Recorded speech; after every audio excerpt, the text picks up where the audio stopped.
Sveiki visi, šiandien sveikinamės iš ISM Main Hallo. Kviečiu jūs trumpam pamiršti savo rūpesčius, darbus, paskaitas, ar tai orų prognozijas, kurios šiandien panašu, kad yra labai geros. Ir kviečiu į rimtą prisijungti į rimtą pokalbį su rimtais pašnekovais. Taigi, pristatau profesorius Vincentas Vabulevičius, ISM ekonomikos ir politikos programos vadovas, dėstęs New Yorko universitete ir Manhattano koledže. Sveiki. Simonas Čepėnas, baigęs daktaro studijas Virdžinijos universitete, tyręs autoritarinius režimus ir tarptautinės krizes, savo darbus pristatęs prestižinėse tarptautinėse konferencijose. Ir Marius Kušlys, ISM universiteto dėstytojas ir doktorantas, aktyviai dalyvaujantis tarptautinėse ekonomikos konferencijose, paskelbęs 2 vadovėlius ir apdovanotas už inovatyvų mokymų metodų diegimą matematikos kursuose. Taigi, pirmas klausimas. Prašau. Taigi, viešoje erdvėje vis dažnai pasigirsta žodžiai 5 kolona ir kiek jums tenka su tuo susidurti? Taigi, 5 kolona, kas nežino, tai yra žmonių grupė vykdanti antivalstybinę kokią nors veiklą valstybės viduje. Tai yra gali būti provokatoriai, diversantai ir visi panašūs tipai. Taigi, Aš turiu stiprią nuomonę šiuo klausimu.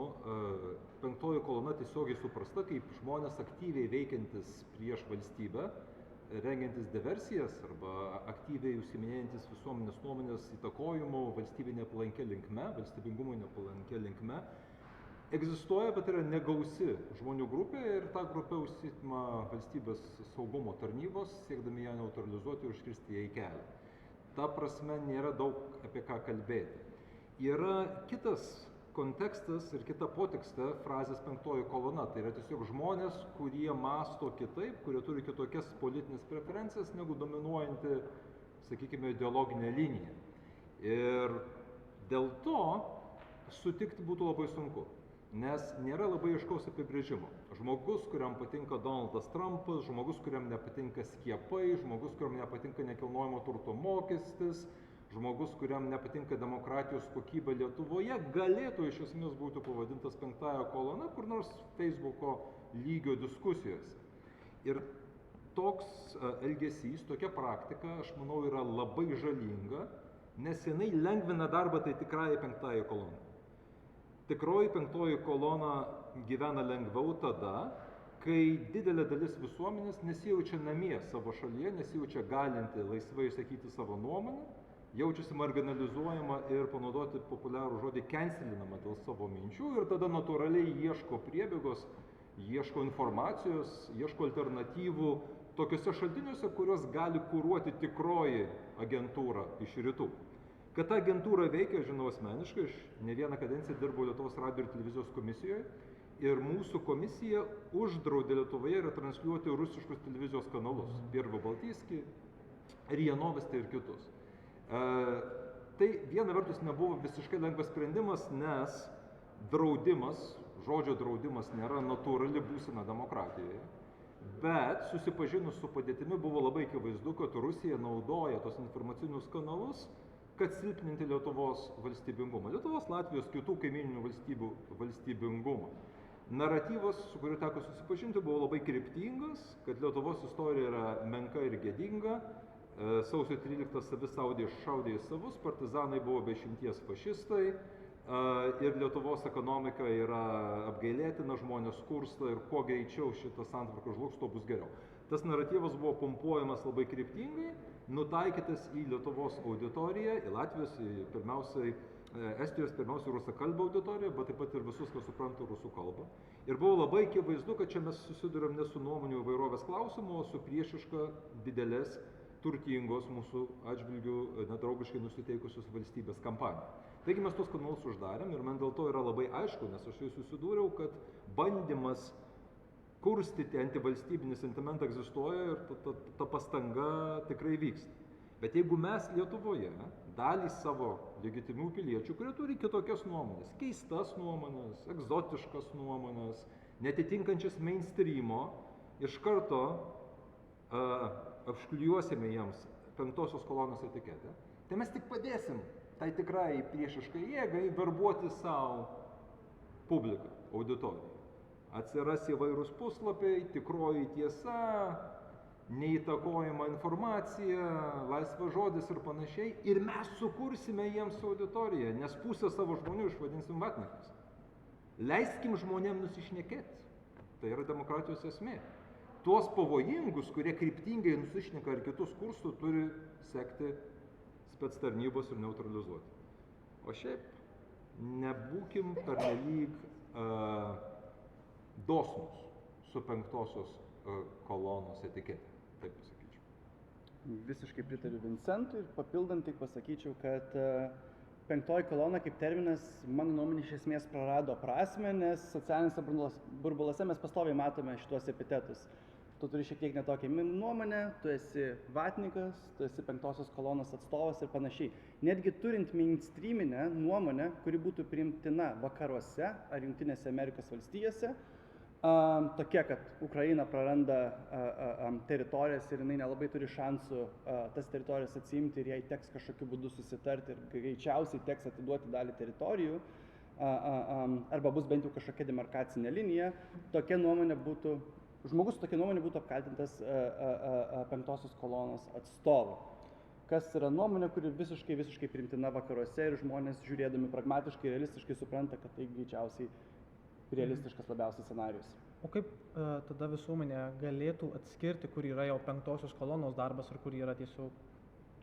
Aš manau, atskirti yra labai sunku, ypač dabar, kai tie epitetai 5-oji kolona yra mėtomi į kairę ir dešinę. Todėl manau, kad reikėtų užsiimti neribojimai su debatais, atvira diskusija. Tai manau, kad geriausios idėjos nugalės. Ir apskritai aš net nežinau, ir visuomenė turėtų atskirti spectarnybos, kurios tada jau, žinai, kokį nors itin garsiai besireiškinti, neramumus kelti kviečiantį, pastoviai tautinę nesantaiką kurstantį ar panašų elementą gali sekti, nustatyti jo ryšius galbūt su Rusijos agentūromis ir tada jau jį užvakuoti. O paprastiems žmonėms, na tai, žinai, veikia natūralūs saugikliai. Paprasti žmonės yra linkę, turim tą confirmation bias, ar ne? Tai mes paprastai linkę klausyti tų, kurie mums patinka. Tai tikslas būtų ne kažkam tai uždrausti kalbėti, ne save cenzūruoti, o aš neklausysiu kažkokios minties, bet kad ta mintis, kuri yra mainstreaminė, ta mintis, kuri yra, sakykime, pro-valstybinė, pro-nepriklausomybinė, kad jinai skambėtų plačiai, įtikinamai ir aiškiai, kad jinai skambėtų pagarbiai ir kad būtų girdima ir 1. ir 2. Lietuvoje. Tai bus geriausias būdas kleisti tą teisingą naratyvą ir padaryti mažesnę auditoriją, mažiau vietos tiems alternatyviems naratyvams, bet ne juos draudžiant. Nes juos draudžiant tu tik tai stiprini tą gyvūną, kurį nori nugalėti. Gerai, ačiū, mačiau klausimą iš auditorijos. Klausimą, dabar kas vyksta, ne? Paskutiniu metu ta kremsinimo kultūra, mes visi labai pastebim, kad tai mėtomas truputėlį gal per drąsiai, per lengvai ir jiems suprast nereikėtų. Bet girdžiu dabar tą saką, kad turėtų specialios tarnybos, ar ne, užsiimti šituo išsiaiškinimu, kas yra tas naratyvas, kas ne. Ir va dabar vat ką tik, Remigijus Žemaitaitis buvo neprileistas, nes Skvernelis išdavė jam šito leidimo dirbti su slapta informacija, Paluckas kaip ir atsistoja savo vietoje, kad ne, vis tiek įleiskime, žinom, dabartinius visiškai nesenus įvykius praėjusius, ar mes su Žemaitaičio rizika labai stipriai akivaizdžia mūsų visai valstybės grėsmei. Ar jūs manot, kad kaip reaguoti šitą situaciją? Kaip buvo dabar man ir piliečiai, kaip aš turėčiau jaustis apsaugiai, kad man kažkokios specialios tarnybos užsiema tą dalimi ir kažkas sustabdys šią jėgą, ar vis dėlto turėtume leisti jam prieiti prie Aš tai manau, kad tokius žmogus kaip Žemaitaitis, kuris neatskiria Dauč elektroninio laiško nuo Tapino ar jo kolegų siųsto laiško, tai nekelia didelės grėsmės visuomeniai ir turbūt labiau bus visuomenė suskaldyta, bandant apriboti informacijos tiekimą jam, negu leidžiant jam dalyvauti Seimo aplinkoje. Plus jisai beveik neturi jokios įtakos vyriausybėje ir Seime, nes realiai visi ministrai yra net ne jo partijos atstovai ar labai giliai tikintis Žemaitaičio ideologiją ir jo idėjomis.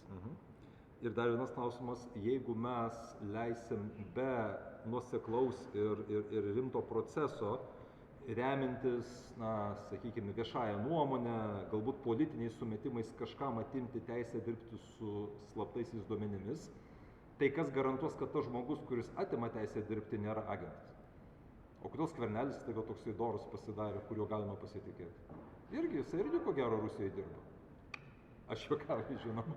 Bet suprantate, kur tada brėšim tą brūkšnį, kur bus tas tyrasis elementas, kuriuo mes jau pasitikėsim. Tai aš manau, kad daug sveikiau demokratijų pasitikėti savo institucijom ir dirbti, kad žmonės pasitikėtų institucijom. Tada institucijos turi įrodyti, kad tikrai užkardo kelią toms priešiškoms jėgoms, taipogi politikams.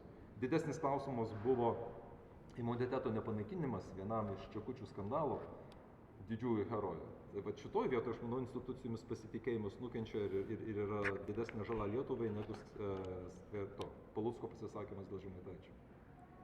Ir jeigu galima dar papildyti, tai man apskritai tie saugumo departamento argumentai, kodėl neišduotas leidimas ponui Žemaitaičiui, pasirodė šiek tiek silpnoki, dėl to, kad kažkada buvo kažkoks tai sprendimas priimtas ir kad jis turėtų kažkokius tai neleistinus ryšius, sakykime, su Rusijos ar Baltarusijos slaptosiom tarnybom, ar jom dirbtų, ar kažkokią kitokią sąmoningą, kenksmingą veiklą jisai užsimtų.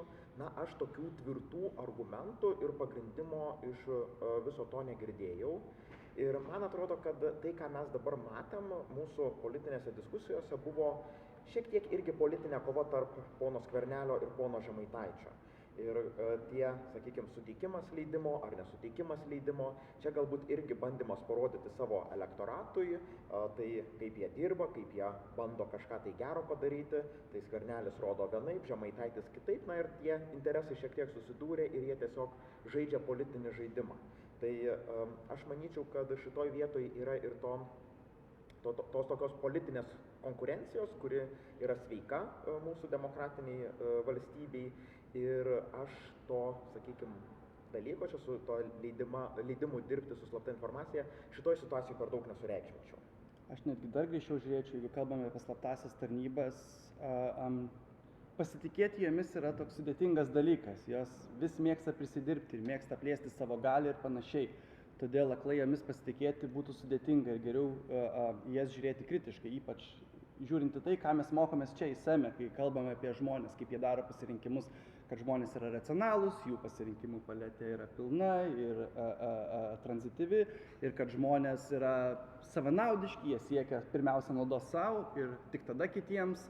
Tai kodėl žmogus privačiam versle, siekdamas savo naudos, yra kažkoks kitoks negu žmogus esantis valstybės tarnyboje ar slaptosiose tarnybose. Tos tarnybos siekia plėsti savo galią, turėti daugiau galios politikoje, daugiau galios partijose ir todėl reikėtų žiūrėti skeptiškai jų sprendimus, lygiai taip pat, kaip mes žiūrime skeptiškai į kitų politikų, į žiniasklaidos pasisakymus ar tuos pačius verslus. Tai aš visiškai sutinku su Simonu, kad reikia skeptiškai žiūrėti į visas įstaigas, bet jeigu mano pasitikėjimas kažkur turi būti, tai aš bevelčiau, kad jisai būtų su institucija, o ne su atskiru žmogumi, politiku, kuris man atrodo patikimas. Nes iš tikrųjų aš irgi nežinau, ar jisai patikimas, aš neturiu pilnos informacijos.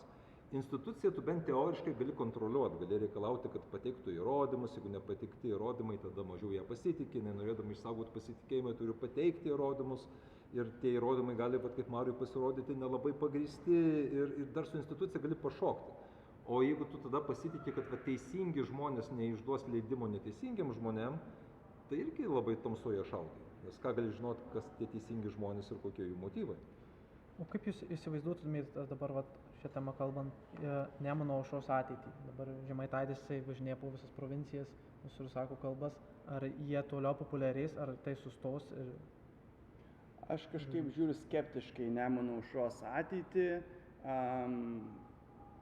Ten yra daug susiskaldimo, nėra aiškios ideologijos, žmonės tarpusavyje nesusitarė, dalis narių išeina, plus skandalai su Žemaitaičiu tikrai jam nepadės, manau. Netgi turint omeny, kad didelė dalis visuomenės nemėgsta Tapino ir panašiau, aš nemanau, kad šitas jo susimovimas prieš visą Lietuvą turės kažkokią pozityvę žinutę jo rinkėjui. Tai aš manau, kad išeis kažkokia turbūt nauja jėga, kuri nuims Žemaitaičio balsus. Nes šį kartą tai iš esmės, man atrodo, Žemaitaitis tiesiog pasiėmė Vėgėlės balsus didžiąją dalimi ir neleido Vėgėlei iškilti, kuris būtų buvęs gerokai stipresnis politikas ilguoju laikotarpiu negu Žemaitaitis. Žinai, Žemaitaitis asmeniškai yra labai charizmatiškas, bet tiesa, kad jo partija tai yra didelė dalimi motyvuojama noro papulti valdžią ir matai, kad čia yra kylanti žvaigždė, tu prie jos prisikabini, bet jau kai papuoli valdžią, tai lojalumas krenta, skaldymasis prasideda. Ir kitas momentas, vis dėlto jie yra vyriausybė, nors ir nelabai gali valdyti tiesiogiai, bet jie yra vyriausybė ir vyriausybės nepopuliarūs sprendimai mokesčių srityje ir panašiai kris ir ant jų. Ir čia yra tų populistinių partijų prakeiksmas papulti į valdžią, nes valdžia užmuša jų populiarumą, ką mes Lietuvoje matėme su visa eilė politinių organizacijų. Tai aš pritariu Simonui, kad greičiausiai neturėsime čia ilgalaikio politinio projekto. Ir aš palaikyčiau Vincento idėją, kad valdžia šiuo atveju Nemuno aušrai tikrai nebus į naudą ir manau, kad Žemaitaičio sprendimas eiti į koaliciją vis dėlto nebuvo jam naudingas, nes kai jis yra valdžioj, tai reiškia, jis turės ir atsakyti už valdžios sprendimus. Ir antras dalykas, kad manau, kad jis šiek tiek darosi toks Lietuvos politinės arenos klounu, kuris neskiria laiškų, kuris tarsi yra skriaudžiamas, tarsi negauna Seimo vicepirmininko posto, ministrų neturi ir kaip ir valdžioj, kaip ir atsakomybė jam krenta už sprendimus valdžios, bet toks valdžios nevykėlis, netgi sakyčiau, kuris net negauna Seimo vicepirmininko posto. Ir galiausiai, kai po 4 metų reikės atsakyti už tą kadenciją, jis kaip ir nelabai turės kažką gero pasakyti, išskyrus tai, kad kažkuo tai bandė kovoti, kažkokių postų siekti, kaip ir nieko nepavyko. Ir opozicijoje jam būtų buvę, manau, daug lengviau, nes jis būtų galėjęs tiesiog kritikuoti ir toliau daryti tai, ką jis buvo įpratęs daryti. Dabar kaip ir kritikuoti nelabai išeina, tai reiškia, kad tai, ant ko jis įstatė savo pasitikėjimą, to tęsti jam nelabai išeina. Ir gali būti kaip Laisvės partijai, kad Laisvės partija atėjo su ambicinga programa ir po 4 metų kadencijos kaip ir nieko iš tos programos nebuvo įgyvendinta ir tada rinkėjai sako, kad gal jau ačiū, pabandėt, nieko nesigavo, duosim kitiems. Tai labai gali būti, kad ir Nemuno aušrai panašiai baigsis. Kalbant apie Laisvės partiją, ar jos irgi jau likimas suskaičiuotas jos dienos, ar dar jinai kažką gal parodys? Šiaip nesu tikras dėl Laisvės partijos ateities, dėl poros priežasčių. Jau kalbam apie Laisvės partiją, iš esmės labai panaši pozicija kaip Žemaitaičio. Skirtumas tik tas, kad Laisvės partija turi institucinę paramą.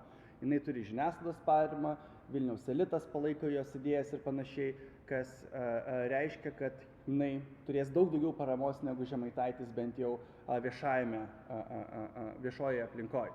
Iš kitos pusės, Laisvės partija dabar turi keletą gana ryškiai matomų veidų ir Tėvynės sąjunga, klausimas, kur pasuks Tėvynės sąjunga. Prie Ingridos Šimonytės, jeigu Ingrida Šimonytė būtų išlikus partijos Tėvynės sąjungos de facto vadovė arba reali vadovė, būčiau buvęs tikras, kad Laisvės partijai ateities nėra. Dabar nesu toks tikras, nes nėra aišku, kur pasuks Tėvynės sąjunga. Ar jinai labiau pasuks į centrą, ar toliau bus labiau kairėje, turiuomenį socialiniais klausimais, labiau progresyvi partija socialiniais klausimais. O Simonai, tu nemanai, kad tarp liberalų ir Laisvės partijos egzistuoja šioks kanibalizavimasis ir kad ilgainiui galėtų tos dvi grupuotis vėl? Vis dėlto tai buvo to pati partija, tik tai po Masiulio išsiskyrė keliai ir kad sugrįžtų vėl į vieną darinį kažkokį. Man tai klausimas, ar ten nėra tarpusavyje neapykantas ir pykčio, kad jie galėtų sugrįžti. Vis tiek didelis liberalų sąjūdžio atstovų žiūri į Laisvės partijos sukūrimą kaip šiokią tokią išdavystę. Tai klausimas, ar susijungimas būtų įmanomas, bet susijungimas be abejo būtų naudingas Laisvės partijai, nes liberalų sąjūdis pasirodė daug geriau negu daugelis tikėjosi ir liberalų sąjūdžiui turbūt pavojaus išnykti nebėra, kaip kad vis dar yra šioks toks pavojus Laisvės partijai. Nepaisant to, kad didelė dalis žiniasklaidos ir visuomenės atstovų palaiko jos idėjas. O Valstiečių ir Žaliųjų ta partija. Jie taip pat per plauką pateko į Seimą, kad pasikeitė vadovybė. Koks jos likimas? Labai geras klausimas, nes kaip niekad labai daug klaustukų. Kaip pasuks didžiosios partijos, kokią politikos kryptį pasirinks, pasaulis keičiasi, politika pasaulyje labai greitai keičiasi, pas mus jinai vis dar nesikeičia, jinai dar neįgyjo pagreičio. Mes neturime tos tokios dešiniosios populistinės jėgos, kaip kad Kanadoje, ar Amerikoje, ar Prancūzijoje, ar Vokietijoje. Tai yra erdvės čia. Taip pat socialdemokratų ir panašių partijų idėjos pasaulyje labai smarkiai keičiasi, jos vis labiau grįžta į centrą ir panašiai, pameta į šalį tuos kultūrinius klausimus ir daugiau vėl žiūri į ekonomiką, nes jie mato, kad ekonomika yra tie klausimai, kurie leidžia jiems grįžti į galią, ką įrodė Kanados rinkimai vakar. Tai labai daug klaustukų Lietuvos politikoje. Ar išliks valstiečiai, kokią nišą jie užims, ar jie sugebės rasti tą nišą populistinę dešinę ar kažką panašaus, ar išliks tokia iki galo neaiški partija, ar atsiras kažkokių ryškių veidų joje ar ne. Nes kas bus, jeigu Karbauskis visiškai išeina, nusisuka nuo partijos, ar jinai turi kažkokių veidų, kur žmonės galėtų dirbti kartu. Didelis klaustukas. Tai nesu tikras dėl Žemaitaičio, nesu tikras dėl Laisvės partijos, nesu tikras dėl valstiečių. Panašu, kad demokratai yra gana stiprioje pozicijoje. Tai vat viena partija, kuri ryškiai turėtų gerai pasirodyti ateinančiose rinkimuose, tai yra Skvernelio partija. O kaip tu Skvernelio partijos fenomeną aiškintum? Nes realiai su socialdemokratais jie turi labai panašų rinkėją. Bendrai aš mėgstu sakyti, kad Skvernelis yra poor man's Brazauskas. Ekonominis Brazauskas. Aš nieko prieš Skvernelį, žavingas politikas. Bet realiai, kodėl socialdemokratai jų nesuvalgo, kaip tu galvoji? Aš net nežinau, man atrodo, kad lietuviai mėgsta tokius šiek tiek policininkus, šiek tiek stiprius lyderius, tokius kaip Grybauskaitė, tokius kaip Brazauskas, tokius kaip Skvernelis. To pačio tipo žmonės. Jeigu pasižiūrim į Grybauskaitės griežtą toną, labai panašus yra Skvernelio tonas, labai panašus buvo Brazausko tonas. Tai man atrodo, tiesiog dideliai daliai Lietuvos žmonių imponuoja stiprus politikas, netgi šiek tiek diktatorius. Ingrida Šimonytė taip pat irgi buvo stipri, griežta politikė. Tai panašu, kad žmonėms imponuoja tokio tipo politikai ir kol Skvernelis liks prie partijos vairo, tol partijos ateitis yra, aš manau, pakankamai šviesi. Turbūt sutikčiau, kad Skvernelio vaidmuo toj partijoje yra svarbus, nes jis šiaip politinėje arenoje, manau, kad turi pakankamai adekvataus politiko įvaizdį. Kai kuriem rinkėjam, galbūt konservatorių rinkėjam, Laisvės partijos rinkėjam, jis nėra priimtinas, bet jeigu mes kalbam labiau apie, sakykime, klasikinės kairės rinkėjus, tai jis toks tvirtas, aiškus ir turintis tų pakankamai lyderio savybių, kuris galėtų, tokią liaudį tarsi vesti ir neįsivelia į kažkokius tai labai skandalus, kurie labai pakenktų jo reputacijai. Na ir tas jo toks aiškus, tvirtas elgesys leidžia išlikti jam valdžioje, išlaikyti partijos populiarumą. Čia gal aš lyginčiau jį netgi su Eligijų Masiuliu, nes Masiulis iki Liberalų sąjūdžio skandalo irgi turėjo tokį, buvo šiek tiek lyginama su Brazausku, jis, aišku, galbūt labiau ekonomiškai, nors ekonomiškai gal net jie panašus šiek tiek. Pakankamai panašus, jeigu žiūrime į politiką. Taip, jeigu realią politiką, o ne tik tais, kas yra deklaruojama formaliai, tai Eligijus Masiulis irgi toks tvirtas, ūkiškas lyderis buvo ir jam jau netgi buvo matuojamas premjero postas, bet nutiko tai, kas nutiko. Tai Skvernelis galbūt turi tokio šiek tiek panašumo ir su Eligiju Masiuliu, tvirtas, aiškus, be skandalų ir jeigu neįsivels į kokį skandalą kaip Masiulis, tai ir kol norės likti politikoje, tai kažkokią tai frakciją, manau, jisai galėtų turėti. Tai nebus galbūt pati didžiausia frakcija, bet tvirtą frakciją galėtų turėti. Šiaip kas labai įdomu man yra, kad realiai Skvernelio partija tikrai atspindi didelės Lietuvos žmonių, didelės Lietuvos gyventojų dalies politiką. Tai yra tokia centristinė partija, centro dešinės socialinės pažiūros, tuo tarpu klausimais kaip abortas jie labai liberalūs, nes didžioji dalis Lietuvos žmonių yra liberalų šio klausimu ir panašiai. Ekonominė politika, tokia centro kairės, tikrai imponuoja dideliai daliai žmonių. Tas pats ir socialdemokratai. Socialdemokratai labai panašią kryptį užsiėmė ir todėl imponuoja didelį dalį žmonių taip pat. Jie tarpusavėje turbūt vienas kito balsus dalinsis, bet abi partijos be jokių abejonių išliks. Įdomesnis fenomenas yra Tėvynės sąjunga, kuri iš esmės neatstovauja savo rinkėjų, nes jeigu pasižiūri į Tėvynės sąjungos rinkėjus, jų politika, jų požiūris yra gerokai labiau dešinysis negu pastaruoju metu vykdyta Tėvynės sąjungos politika. Ir klausimas, kaip Kasčiūnas pasuks partiją, nes Kasčiūnas pats iš savęs tai jis labiau atspindi tą tradicinį centro dešinės politiką. Tai vat labai įdomu stebėti, ką pasirinks Kasčiūnas. Ar visgi partijos elitas yra toks stiprus Tėvynės sąjungai, kad jam nepavyks pramušti ir pakeisti politikos krypties į labiau tradicinę dešinę ir atsisakyti socialiai progresyvių idėjų, ar visgi jam pavyks taip padaryti. Skverneliui be abejo padeda šilti prisiminimai jo buvimo premjeru, nes po to, žinai, vis tiek Šimonytės premjeravimas turėjo daug labiau neigiamą atspalvį daugumos gyventojų akise ir Skvernelis buvo matomas pelnyti ir nepelnyti, kaip tokie ramūs laikai, iki COVID-o, pinigų yra, COVID-o metais gauti Europos skatinimo fondų pinigų yra, nu toksai buvo santykinai geras gyvenimas, nebūtinai jisai buvo toksai geras, bet palyginus su nuomonė, kuri buvo susiformavusi apie po to buvusią vyriausybę, Skvernelis turi tuos kažkokius nostalgijos taškus, tas tai tiesa. Dėl tos populistinės dešinės nebuvimo, man atrodo, yra viena aiški priežastis ir nesutikite su manim, jeigu norite, visur, kur jinai yra pakankamai stipri, ne vien tik tai politinė rinkėjų terpė, kuri norėtų tokios partijos, bet ir institucijos, medijos, spauda, blogeriai, influenceriai, podcastų vedėjai. Ir net to pačioje Lenkijoje, sakykime, PiSas prieš ateidamas į valdžią turėjo medijų, kurios buvo palankios ir influencerių ir taip toliau. Tas pats Amerikoje, Trumpas pradedant Fox News, visais podcasteriais artimą ryšį turi. Lietuvoje, kadangi yra maža šalis ir realiai galios ir resursai, medijose ir panašiai yra net nelygintini, žinai, vienoje pusėje tu turi visą kolusą nuo LRT iki Laisvės TV, kitoje pusėje tu turi OPTV, žinai.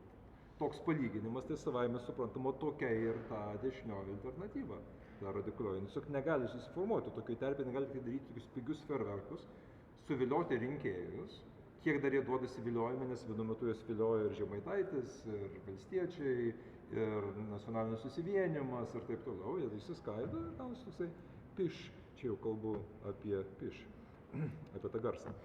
Ir vadinasi, nėra perspektyvos. Vakarai gali važiuoti savo populistinę dešinę, o Lietuvoje jos nebus. Aš tai iki galo turbūt nesutikčiau dėl poros priežasčių. Visiškai sutinku dėl susiskaldimo. Lietuvoje tas susiskaldimas tarp populistinių partijų yra tiesiog neįtikėtinas. Kaip jie tarpusavėje nesutarė, nacionalinis susivienimas gauja 3 balsus Vilniaus savivaldybėje ir nusprendžia vieną savo narių išmesti, nes jisai palaikė Zuoką kaip opozicijos lyderį, kur Zuokas buvo didžiausia partija. Tiesiog visiškai beprotiškas sprendimas. Iš kitos pusės, jeigu pasižiūrime į populistinius lyderius Europoje ir pasaulyje, kaip, pavyzdžiui, Argentinoje Javier Milei, Donaldas Trumpas Amerikoje, tradicinis konservatyvus elitas nekentė Donaldo Trumpo labai ilgą laikotarpį. Heritage Foundation, National Review, Fox News, Wall Street Journal, visi buvo labai stipriai prieš prezidentą Donaldą Trumpą pirmosios kadencijos metu. Tiesa, kad jisai sugebėjo pramušti sieną ir dabar didelė dalis žiniasklaidos jį palaiko ir netgi kairioji žiniasklaida pradėjo labiau pozityviai jo politiką žiūrėti Amerikoje, negu tai buvo 20 metais, Bideno valdymo metu arba netgi prieš tai, 16 metais, Trumpo pirmosios kadencijos metu, visas elitas, verslo elitas buvo prieš Donaldą Trumpą. Dabar yra labai stiprus lūžis, kur iš tikrųjų netgi tradicinis elitas pradėjo jį palaikyti. Tai aš manau, kad reikia tiesiog labai ryškaus politiko. Ir Žemaitaitis taikė tą tokį ryškų, charizmatišką politiką, jam tiesiog nepavyko turbūt ar erudicijos, ar kažkokių instinktų, ar kažko panašaus viską nušluoti. Gal jis atrodė toks kaip visažinintis ir dabar jam, kaip šitas skandalas įvyko, tai jam davė ir tai numušė jį. Dabar aš norėčiau judėti prie kito klausimo. Neseniai įvyko čia Vilniaus prie Katedros aikštėje protestas dėl nekilnojamo turto. Galbūt norėtumėt pakomentuoti jį? Aš turbūt labai daug ko neturiu pakomentuoti, tiesiog protestas prieš valstybės politiką.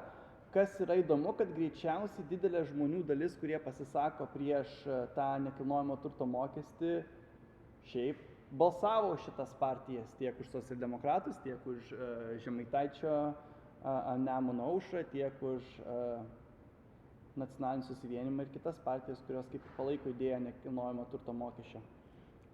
Bet galim pamatyti, kad ta riba 40 000, tai reiškia, kad nemažai regionų gyventojų neturės mokėti to mokesčio, o didžiausia našta klius didžiųjų miestų gyventojams, ypač Vilniaus gyventojams, o Vilniaus gyventojai daugiausiai palaiko dabartinę opoziciją. Tai iš esmės tas apmokestinamas dabartinės vyriausybės daugiau klius opozicijai, kas mano galva yra palanku valdančiai koalicijai. Iš kitos pusės, natūralu turbūt, kad žmonės protestuoja prieš mokesčius. Kas norėtų, kad reikėtų mokėti mokestį? Nenori tiesiog žmonės ir tai yra visiškai suprantama, nes tai reiškia, kad mažėja mūsų pajamos, mažėja perkamoji galia. Ir kas yra problema galbūt Lietuvoje, kad kai žmonės moka mokesčius, jie nejaučia, kad mainais gauna pakankamos kokybės viešasias paslaugas. Tai reiškia, kad tie, kurie daugiau uždirba, kurie turi mokėti didesnius mokesčius, nes jie galbūt ir turi daugiau nekilnojamo turto ir didesnės vertės nekilnojamo turto, tikėtina, kad jie gydosi privačiose įstaigose, savo vaikus leidžia į privačias mokyklas, tai reiškia, kad jie sumoka daugiau, bet tom viešosiom paslaugom, kaip medicinos paslaugos, švietimas, jie negali pasinaudoti. Tai realiai jie negauna tos grąžos už savo sumokėtus mokesčius. Ir natūralu, kad moki didesnius mokesčius ir dar privačiai turi mokėti už tai, ką galbūt tikėtumės gauti iš valstybės, kai negauni, natūralu, kad yra tam tikras nepasitenkinimas. Bet paradoksas yra tame, kad proteste nedalyvavo tie žmonės, kurie labiausiai nukentės. Tai yra pakankamai turtingas, vidutinės pajamas bent jau turintis Vilniaus gyventojas, Ingridos Šimonytės arba Laisvės partijos rinkėjas. Panašu, kad dalyvavo kitokie žmonės, kurie greičiausiai balsavo už Nemuno aušrą ir panašias partijas, kas man yra labai įdomu. Ir net nebuvo labai didelės kritikos iš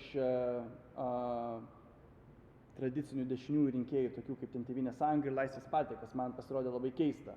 Bet iš kitos pusės Tėvynės sąjunga ir Laisvės partija kaip ir nebuvo labai smarkiai prieš tą nekilnojamo turto mokestį savo valdymo metu.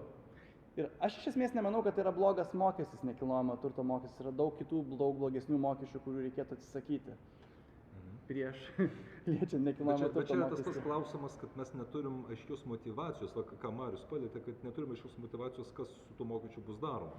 Nes tarsi plaukia mintis, kad čia reikės krašto apsaugai, bet nėra jokio plano, jokio aiškumo, kaip tie pinigai bus panaudoti. Ir nėra jokios garantijos, kad jie nebus kur nors išleisti, pravalgyti, neefektyviai išmesti į balą. Darant kokį nors elektroninės sistemos įdiegimą, kuri galiausiai neveikia, o kainavo tiek ir tiek tenais milijonų ministerijai lėšų. Tai kadangi yra tokia bloga reputacija, yra suprantamas nenoras mokėti šitą mokestį, yra ironiška, kad jį siūlo politinė partija, kurios rinkėjai labiausiai nenorėtų jos mokėti, bent jau labiausiai protestuoja prieš tai. Nenuostabu, kad yra siūloma kadencijos pradžioje, su mintimi, kad pasimiršė kadencijos gal, čia klasika. Tai tiek ko gero. Aš gal dar galėčiau truputį papildyti apie tą paradoksą. Dabar kilo tokia mintis, kad galbūt tie turtingieji, kuriem tas mokestis bus labiausiai aktualus, kurie turės mokėti daugiausiai to mokesčio, galbūt jie priėmė, tai yra jiem buvo parduota ta idėja, kad tie pinigai eis krašto apsaugai ir dabartinės opozicijos rinkėjai taip, sakyčiau, priima šitą argumentą ir supranta krašto apsaugos finansavimo svarbą. Ir iš tikrųjų, šiom geopolitiniam situacijom tai yra tikrai labai svarbus klausimas ir finansuoti krašto apsaugą mano galva yra būtina ir reikia tam ieškoti šaltinių. Ir tie rinkėjai, kurie dažniausiai balsuoja už Tėvynės sąjungą, jiem krašto apsauga yra svarbu ir jiem tas argumentas, kad mokestis yra reikalingas dėl krašto apsaugos, jiem yra pakankamas. Ir kitas dalykas, galbūt tiem žmonėm, santykinai nuo pajamų tas mokestis galbūt nebus tiek skausmingas. Galbūt jie turės mokėti daugiau, bet pajamos yra tokio lygio, kad tas rezervas, sakykime, kad jie gali dar leisti savo sumokėti tą papildomą mokestį, pabloginus labai stipriai savo gyvenimo sąlygų, lemia tai, kad, kaip ir nėra verta prieš tą mokestį protestuoti. O galbūt regionų gyventojai, kurie gauna mažesnės pajamas, net jeigu jie turės mokėti mažesnį mokestį, galbūt jiems tas bus labiau skausminga, nes labiau paveiks jų tą suvokiamą pragyvenimo kokybę. Tai galbūt tas galėtų šiek tiek paaiškinti tą paradoksą. Aš tik pridėsiu, kad finansavimas krašto apsaugai yra labai pavojingas dalykas, nes krašto apsauga yra tokia sritis, kuri yra labai linkusi į korupciją, nes yra labai daug slapukavimo ir panašiai. Ir jeigu mes neturim konkrečių veiksmų plano, kam bus išleisti pinigai, tie pinigai nusėda belenkur. Nesvarbu, ar vėlgi Tėvynės sąjunga, ar socialdemokratai ir panašiai, pastoviai mes matėme problemas krašto apsaugoje. Ir tas problemas matome ne tik Lietuvoje, netgi labiausiai pažengusiose pasaulio demokratijose, kaip Jungtinės Amerikos valstijos, ar Vakarų Europa, Prancūzija, Vokietija. Tos problemos susijusios su krašto apsauga ir jos polinkių korupcija yra labai didelės, dėl to turi būti labai aiškus veiksmų planas. Ir aš to veiksmų plano nemačiau nei iš Tėvynės sąjungos, nei iš socialdemokratų, nes daugiau dronų nusipirkimas arba tankų nėra labai aiškus pagrindas ir įrodymas žmonėms, kad tai padidins žmonių saugumą. Yra dalykai, kurie tikrai padidintų Lietuvos saugumą, apie kurį kalba ekspertai, kaip upių kelias iš Vilniaus į Kuršių marias. 20 milijonų tai kainuotų iškasti visą kelią nuo Vilniaus iki Kuršių marių, nes jau didelė dalis yra iškasta. Kelias, laivybos kelias realiai vyksta tarp Kauno ir Klaipėdos. Ir problema, netgi vokiečiai buvo labai nustebę, kai jie atvyko į Lietuvą, sako, jūs turite upes, o jomis nesinaudojate. Kas čia per nesąmonė, nes plukdymas upėmis yra gerokai pigesnis. Karo atveju, jeigu yra sugriaunami keliai, upių kelius, netgi jie užversti, yra daug lengviau atstatyti. Daug greičiau jie atstatomi negu tradiciniai keliai. Kodėl mes to kelio neturime, yra didelis klausimas. Antras klausimas - metro. Metro, kaip įrodė Ukraina, Kijevas yra vienas geriausių būdų ginti civilius nuo bombų ir nuo žalos gyvybėms. Ir tai yra ne vienos šalies patirtis. Turėjimas metro yra didžiulis nacionalinio saugumo pakelimas bent jau to miesto gyventojams. Kodėl krašto apsaugos pinigų neskirti metro ir parduoti tą projektą kaip nacionalinio saugumo projektą, man tiesiog yra nesuvokiama. Ir skatinti ekonomiką, taip. Ir mažinti kamščius, tiesiog yra nušaunama 10 zuikių su viena kulka ir apie tai kažkaip nieks labai daug nekalba. Taigi, judėkime galbūt prie užsienio Baltarusijos klausimas. ASM universitete mes turime nemažai studentų iš minėtos valstybės. Neseniai Lietuvos vyriausybė uždraudė baltarusiams kas 3 mėnesius tik tai leidimą davė grįžti atgal į Baltarusiją. Kaip jūs įsivaizduojate jos dabartinę situaciją? Ar Lietuvos politika ją pristūmė per arti Rusijos, ar tai buvo viskas padaryta taip, kaip turėtų būti? Jo, aš tai turiu šiuo klausimu savo požiūrį. Manau, kad protinga Lietuvos politika turėtų būti skaldyk ir valdyk. Nes šiaip Putinas kelia grėsmę ir Baltarusijos prezidentui Aleksandrui Lukašenkai. Ir Lukašenka yra priklausomas nuo Putino ekonomiškai. Ir geriausias, ką galėtų Lietuva pasiekti, tai kuo didesnė skirtis tarp Lukašenkos ir Putino. Ir kai Putinas per daug bando uždusinti Lukašenką, kad jam atverti truputį duris, kad jis galėtų pakvėpuoti grynų orų iš vakarų. Nes manau, kad strateginis Lietuvos tikslas turėtų būti, kad kiek įmanoma mažiau Rusijos kariuomenės Baltarusijos teritorijoje. Nes siena su Baltarusija yra labai ilga ir jeigu mūsų interesas yra neturėti Rusijos kariuomenės Baltarusijai, Lukašenkos interesas irgi yra, kad kuo mažiau būtų Rusijos pajėgų Baltarusijoje. Tai reiškia, kad mes turim tam tikrą bendrą interesą. Ir tai nereiškia, kad mes turime galbūt draugauti ar kažkaip palaikyti labai stipriai jo vykdomą politiką. Tai tarkim tai, kas vyko pirmaisiais Dalios Grybauskaitės prezidentavimo metais, kai važiavo jie vienas pas kitą, vos net ten gėlės dovanojo, tai toks galbūt artimas bendravimas, bendradarbiavimas, jis jau irgi šiek tiek keistas darosi, bet ten, kur turim bendrus interesus, turėtumėm to siekti, per būtent tą skaldyk ir valdyk politiką. Jeigu to galim pasiekti, tą ir turėtumėm daryti.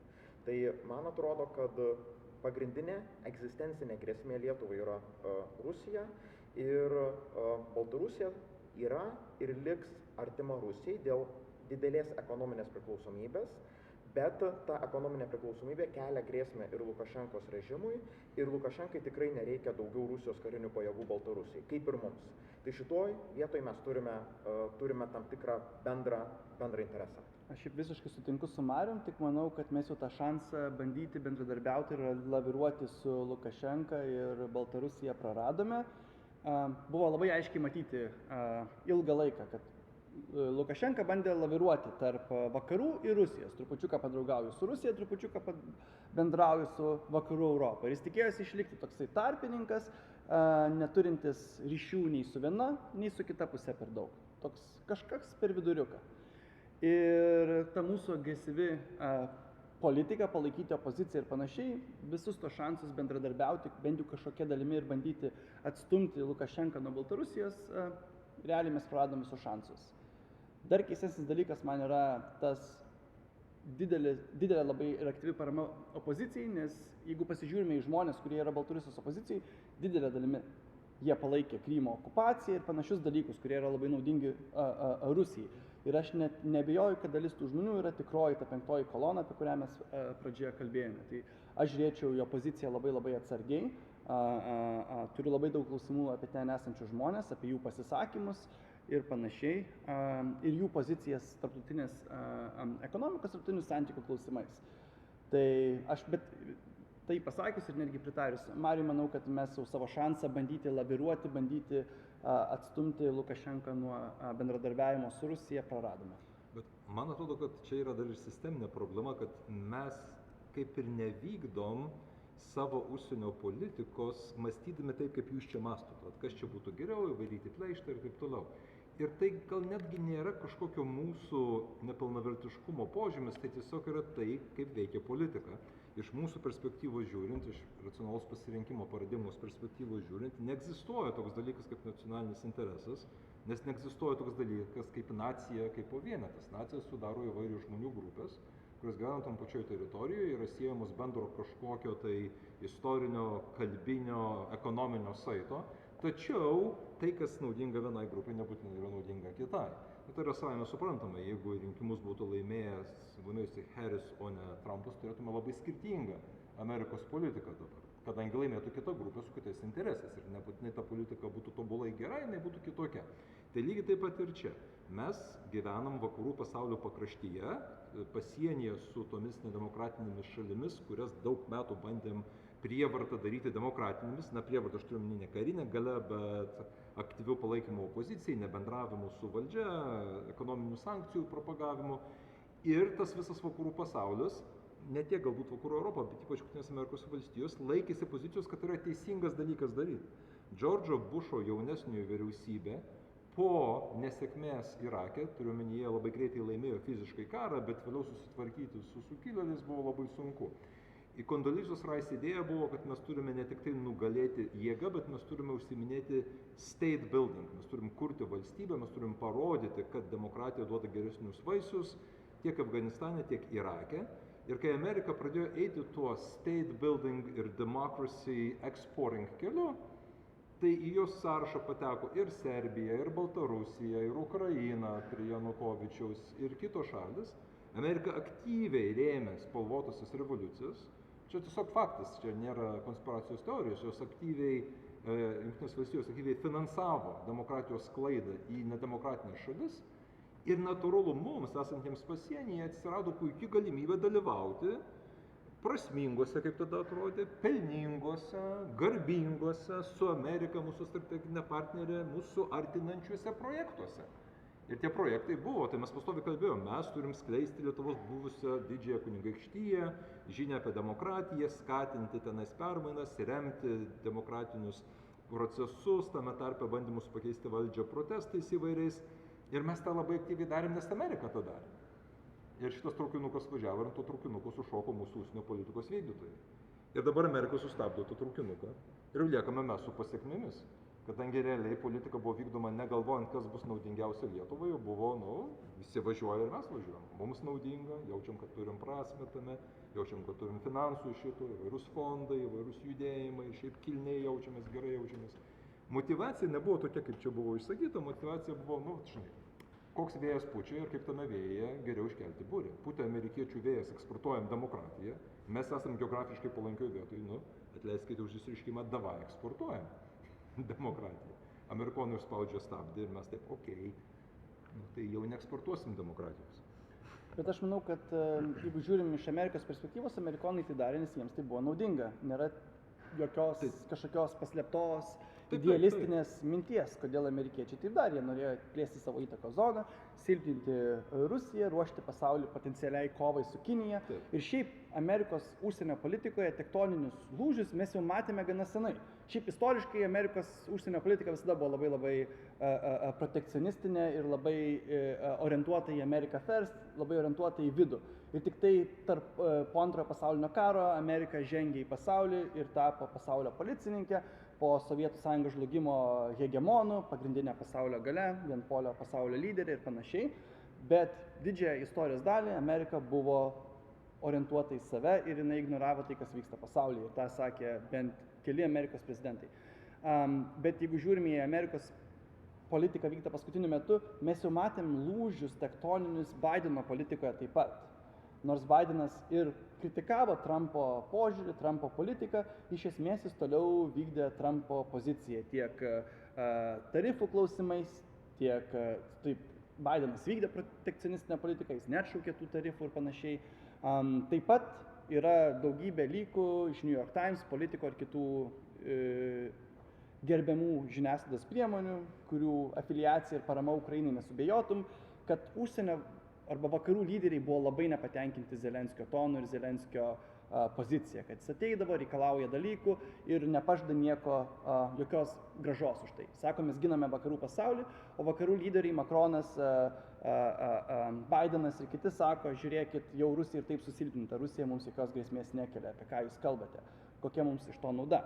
Ir tą Bidenas, Makronas ir kiti darė labai delikačiai, privačiose erdvėse ir mes tai žinome tik tai iš lykų ir panašios informacijos. Trumpas tą daro tiesiai šviesiai. Jis sako, pozicija yra labai prasta šiuo metu, Ukraina karą ryškiai pralaimi, jeigu mes karo nesustabdome dabar, klausimas, kiek liks iš Ukrainos. Ypatingai turint omenyje visas Ukrainoje esančias bėdas, korupcija, mobilizacijos problema, visiškai ad hoc vykdoma ta mobilizacijos, kai žmonės yra kažkokiu keistu, nepaaiškinamu būdu paimami į kariuomenę, žurnalistai, kurie kritikuoja korupciją, išsiuntami į fronto linijas ir panašiai Zelenskio. Tai yra labai daug tokių kvestionuotinų dalykų, kurie nepatinka vakarų lyderiams.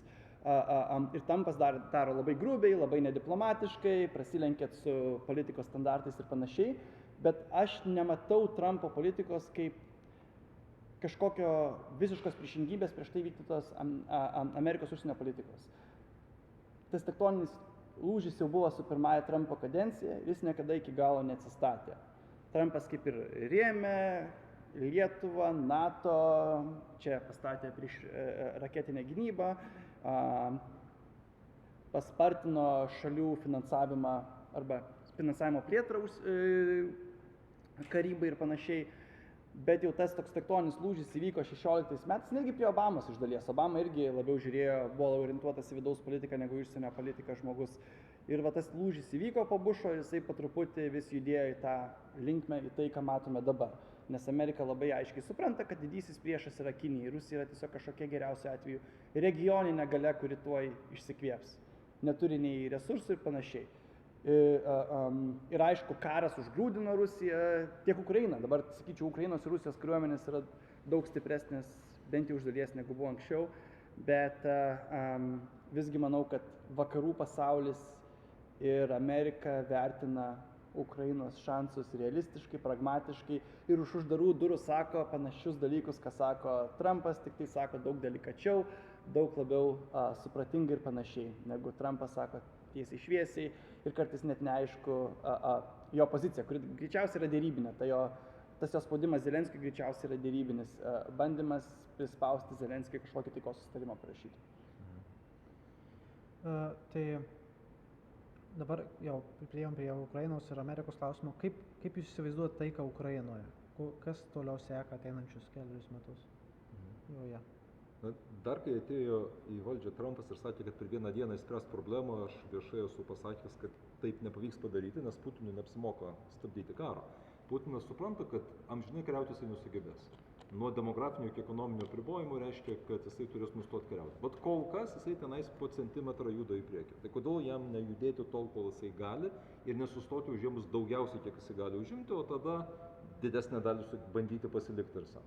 Tai vienas dalykas buvo aišku, kad gražiuoju vien tik tai pavadinus Putiną gerų draugų ir partnerių Trumpas nelaimės. Ir man netgi keista, kad šiaip, vis tiek jisai manytum supranta galios principą, kad ne žodžiais dalykai padaromi, o poveikiu, kad jisai tokį ilgą laiką atrodo neturėjo jokių rimtų poveikio priemonių. Žemos naftos kainos yra šalutinis poveikis Trumpo ekonominės politikos, tai nebuvo nukreipta prieš Rusiją, tai tiesiog sutapo, kad naftos kainos nukrito.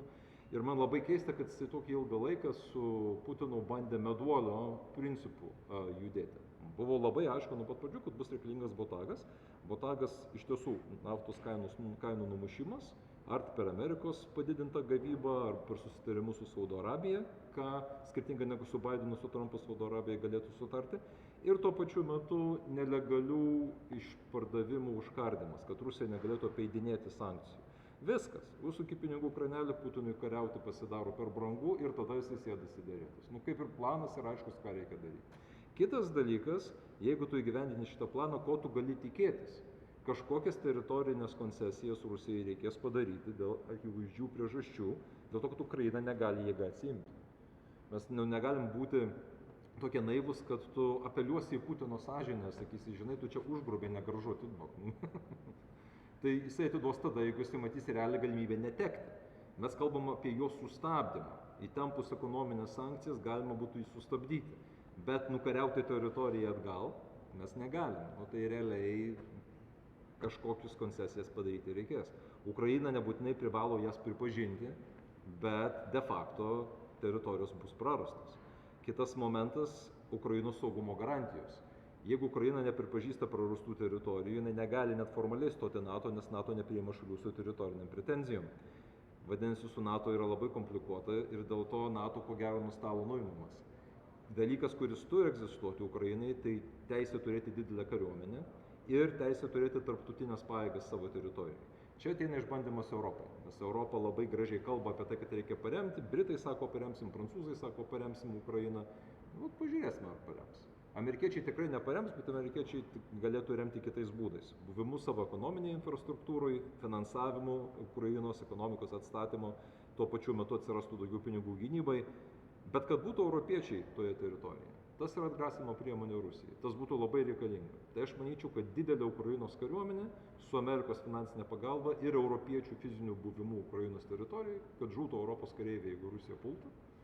Tai jie nesustabdytų Rusijos tiesiogiai, bet jie būtų tripwire, tas siūlas, už kurio Rusija užkliūdama sužadintų atsaką vakarų pasaulyje. Na, aš manau, panašus sprendimas galėtų realiai būti Ukrainos saugumo garantija, bet nebuvimas NATO. Aš tada labiau skeptiškai šitą dalyką žiūriu ir manau, kad tai yra neįmanoma dėl kelių priežasčių. Jeigu žiūrime ekonominės sankcijas, empirinė literatūra, mokslinė literatūra rodo, pradedant papę, kad jos visiškai neveikia. Tai sankcijos gali veikti tik tada, jeigu tu grasini sankcijomis ir elitas bijo, pasiskaičiuoja ir galbūt kelia perversmą prieš Rusiją. Taip. Bet tas dalykas jau praėjo. Prigožinas, jo veiksmai nepavyko, Rusija kažkokios jėgų pusiausvyros, galios pusiausvyros, tokios, kokia jinai buvo seniau nebėra. Putinas yra vienvaldis lyderis. Kitas dalykas, Trumpas šiuo metu, mano nuomonė, neturi absoliučiai jokių svertų prieš Rusiją, nes Rusija per tuos 2 metus tapo autarkišką ekonomiką. Ką padarė sankcijos?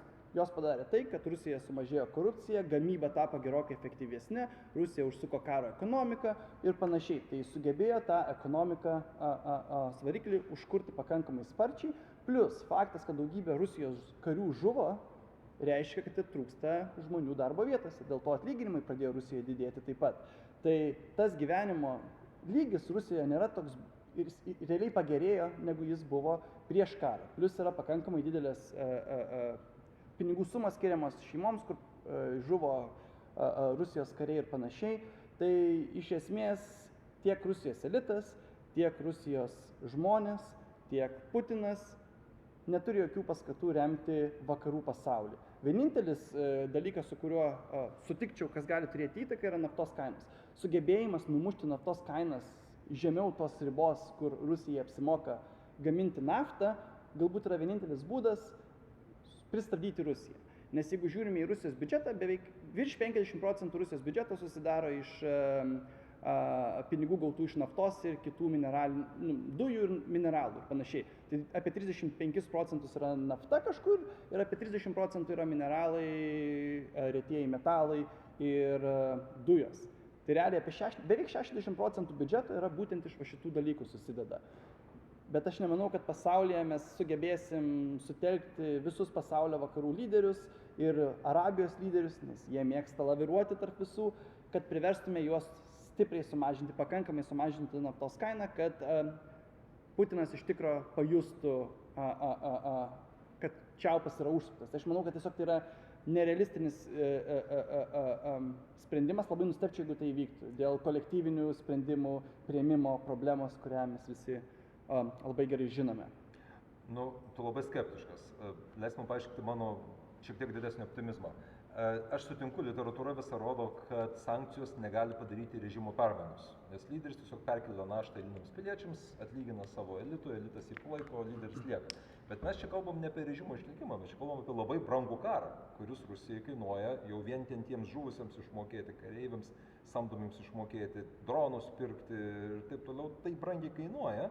Ir netgi nekalbant apie režimo nuvertimą, apie karo intensyvumo sumažinimą, sakykime, kad jie tiek daug negalėtų siųsti žmonių į frontą, kad jie tiek daug negalėtų bombarduoti ir taip toliau. Aš suprantu, jie daug kas savo gamina, bet jie taip pat perka. Iš Irano jie taip pat turi mokėti savo tiems kariams.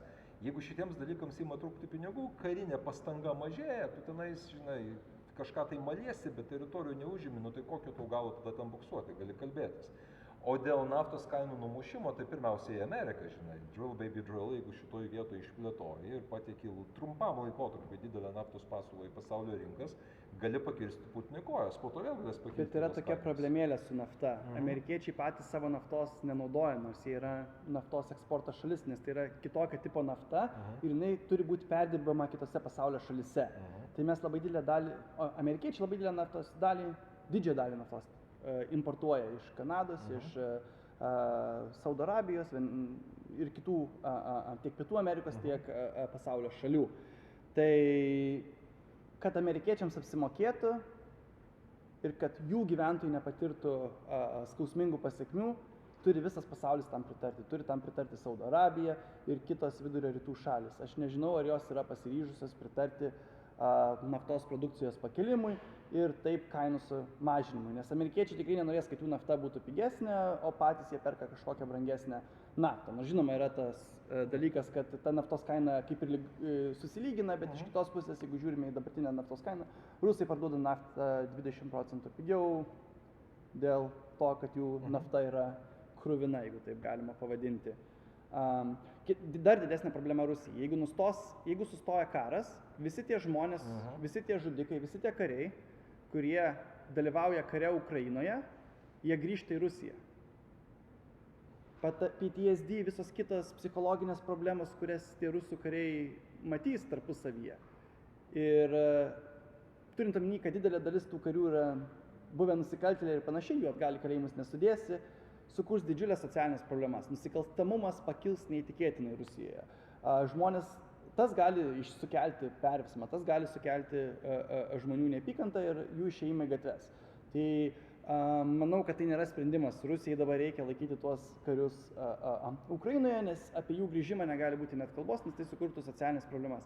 Netgi tokios humaniškos kariuomenės, kaip Amerikos kariuomenė po Vietnamo karo, patyrė didžiulės problemas ir nusikalstamumo padidėjimą, ir savižudybių skaičių padidėjimą, depresiją, neįtikėtinai skaičiais padidėjo ir smurtas artimoje aplinkoje ir panašus dalykai. Tai mes net nekalbame apie kitas pasaulio kariuomenės, kurios neturi tokių standartų. Tai mes kalbame apie Rusiją, tai manau, kad būtų neįtikėtinais socialinės problemos, su kuriamis Rusija susitvarkyti būtų nepajėgi. Bet Rusija tvarkosi kitaip. Jo, ar ji norėtų tvarkytis, ten išsiųstų tos žmonės kur nors į gilumą, jie ten gertų ir muštųsi. Ir muštųsi, taip, ir viskas. Ir ten, tai iš esmės gal ir net nelabai kas pasikeistų ten. Tai aišku, tie yra savi privalumai, savi trūkumai iš Rusijos pusės žiūrint karo nutraukimo ar karo tęsimo. Bet turbūt vis tiek ateis tas momentas, kai kažkoks tai susitarimas bus padarytas, tikėtina, kad fronto linija bus įšaldyta, Ukraina turbūt nepripažins tų teritorijų praradimo, kas yra visiškai logiška, bet kalbant iš Ukrainos perspektyvos, tai turbūt Ukrainai irgi yra pamoka, kad gali pasitikėti tik pats savim, iš esmės. Negali niekom kitu pasitikėti, tai yra pamoka iš tikrųjų ir Lietuvai, nes kaip geopolitiniai interesai dėliosis, niekada negali žinoti ir tavo šalies interesai tikrai kitiem nebus prioritetas. Ir Ukraina, norėdama ilguoju laikotarpiu išlaikyti saugumą, jin turi galvoti ne tik tais apie kariuomenės stiprinimą, ką jie nebejotinai darys, bet tam yra reikalinga ir stipri ekonomika. O dabartiniai situacijoje, kai korupcijos lygis yra itin aukštas Ukrainoje, ekonominis augimas yra sunkiai įmanomas, korupcija kariuomenėje irgi yra per didelė, to neturėtų būti, tai tol, kol su šitom problemom jie nesusitvarkys, tol tikėtis, kad turės pakankamai stiprius pajėgumus atgrasyti priešą, irgi būtų sunku to tikėtis. Tai kas, manau, svarbu Ukrainai, kokią pamoką, kad gali pasitikėti tik tais patys savim ir norint užsitikrinti saugumą, stiprią kariuomenę reikia ekonomikos, bet tam reikės kovoti su korupcija, kas turbūt bus labai sunku iš Ukrainos pusės. Mes jeigu žiūrim, pavyzdžiui, iš dabarties perspektyvos, tai yra panašu, kad Ukrainai reikėjo dėrėti su Rusija ir daryti kažkokias nuolaidas prieš porą metų prasidėjus karui. Kai Ukraina labai efektyviai atstūmė Rusijos kariuomenę, kai Rusija turėjo problemų su savo elitu, kai Prigožinas kelia savo bangas ir panašiai, tada buvo šansas Ukrainai pasiekti kažkokį susitarimą, padarant kažkokias minimalias nuolaidas. Dabar tos nuolaidos turės būti gerokai didesnės. Ir mes negalime kalbėti apie Ukrainos saugumą, jeigu Ukraina nepripažįsta teritorijų Rusijai dėja. Nes jeigu Ukraina nepripažįsta teritorijos, Ukraina neturi šansų patekti į NATO ir greičiausiai neturi šansų patekti į Europos Sąjungą. O iš kitos pusės vakarų lyderiai labai gražiai kalba, bet aš netikiu, kad bus priimtas kolektyvinis sprendimas ir kariuomenė Europos kažkokia išsiunčiama į Ukrainą. Labai sunku man tuo patikėti, ypač turint omenyje problemas vakarų Europoje su savo kariuomenėmis. Jos yra mažos, jos yra nustekentos, jos neturi pakankamai resursų dėl itin mažo finansavimo kariuomeniai vakarų pasaulyje, tiek Prancūzijai, tiek Vokietijai, tiek toj pačioj Britanijai. Ten jie yra didžiulius praradimus, turi, kaip pasižiūrime, jų techniką, jų kompetencijas ir panašiai. Tai išsiųsti didelę dalį savo šalių į kitą šalį, kuri turbūt neturi labai didelės, nevaidina jiems labai didelės nei ekonominės, nei kažkokios saugumo įtakos. Tai, man atrodo, labai sunku tokį sprendimą būtų kolektyviai priimti, nes visi sakys, žiūrėkit, prancūzai, jūs turite didesnę kariuomenę, siųskit jūs, mes naudosime šituo pliusu, kad Ukraina dabar yra laisva, kad Rusija yra sustabdyta, bet mes savo kariuomenės nesiūsim. Ir kaip tą kolektyvinį sprendimą priimti, kad būtų jis tikrai ilgalaikis. Prancūzai dar Afrikoje turi interesų. Taip. Gerai, aš suprantu, pritariu tam, ko jūs sakote didelė dalimi, bet, sakykime, Ukrainą reikės atstatyti, nes yra dideli pinigai. Jeigu pinigus duoda Amerika už dalyvavimą Ukrainos atstatyme, tu prisidedi prie Ukrainos saugumo ten kažkokia tai dalimi. Galbūt ne į patį pasienį su Rusija, bet kažkur Ukrainos teritorijai nusiunti savo karių, instruktorių, ten to ir to. Aš čia bandau įspausti kažkiek optimizmo, žinai, šitoje vietoje. Jeigu už dalyvavimą Ukrainos atstatyme, quid pro quo, tu dalyvauji Ukrainos saugumo užtikrinime, finansuoja amerikiečiai. Tai Zelenskiui reikėjo priimti tą susitarimą jau prieš mėnesį, nes dabar, ką turime, bus gerokai prastesnis susitarimas. Tai fair enough. Dar vienas dalykas dėl Rusijos man ateina į galvą, ir čia ne tiek dėl tų PTSD ir kareivių grįžtančių, kiek dėl ekonomikos. Dabar jų tas ribotas, bet vis dėlto realus pakilimas yra dėl to, kad jie kariauja ir labai daug gamina visokių karinių technologijų. Jeigu jie nustoja kariauti, visa šita pramonė stoja ir jie nepradės staiga gaminti gerų automobilių, nei kas juos pirks, nei jie jau pagamins. Ir visi tie žmonės, kurie dabar turi darbą, darbo netenka, ir va čia gali būti socialiniai neramumai. Ir Rusijai tada, norint išvengti tų neramumų, reikia palaikyti karo ekonomiką. Ir jeigu tu nekariauji, tai kam ta karo ekonomika? Nu, pardavinėsi Afriką ginklus, okei, visam pasauliu krenta ginklų kainos ir siaučia karai, dėl to, kad Rusija visus ginkluoja, bet ar bus pakankamai paklausos Afrikai Rusijos ginklams, žinai. Tai vat Rusija užlipus ant karo ekonomikos, gali nuo jos lengvai nenulipti ir tada dairytis į kitas teritorijas. Tai mano manimu, vienintelis būdas Rusijai pasirašyti susitarimą, jeigu vakarų pasaulis sutiks, kad jų įmonės grįš į Rusiją. Nes jau dalis įmonių kalba apie tai. Pavyzdžiui, Hyundai Kia girdėjau, svarsto apie galimybę grįžti ir išsipirkti savo fabrikus Rusijoje.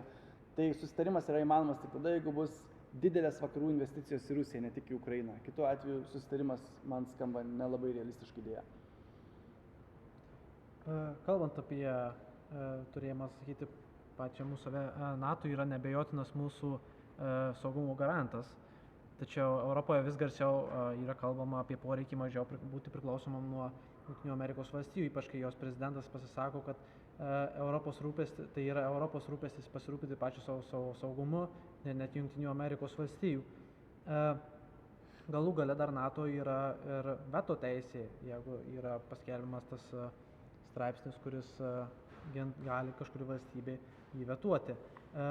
Kaip jūsų nuomonė turėtų atrodyti Lietuvos gynyba? Ar turėtume remtis ir pasitikėti visiškai NATO, ar turėtume dar papildomai kurti savo sąjungos tarp kitų valstybių?